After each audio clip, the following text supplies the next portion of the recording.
ভদ্র মহিলা তার বাচ্চা আর তার মাকে নিয়ে আসতেছিল। হঠাৎ সেখানে একজন লোককে কাঁপতে দেখে তার অনেক দয়া হয়। সে কিছু টাকা দিতে চাইলে তার মা তাকে নিষেধ করে, কিন্তু কি সে না শুনে টাকাগুলো বের করে আর সেই লোকটির কাছে বসে টাকাগুলো দিয়ে দেয় আর বলে যে ভাইয়া, আপনাকে এই টাকাগুলো দিলাম, কিছু শীতের পোশাক কিনে নিয়েন। তারপরে তারা হাঁটতে লাগলে হঠাৎ তার হাজবেন্ড সেখানে দৌড়ে এসে তাকে থাপ্পড় মেরে দেয়। তারপরে সে বলে আমি তোমার সাথে সংসার করতে চাই না।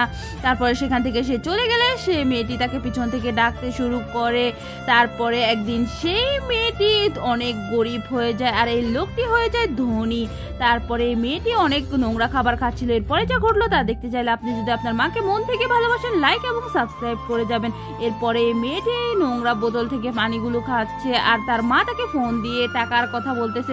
হঠাৎ এই লোকটি তার কাছে এসে তখন তাকে মনে করিয়ে দেওয়ার চেষ্টা করে যে সে তাকে কিভাবে সাহায্য করছে।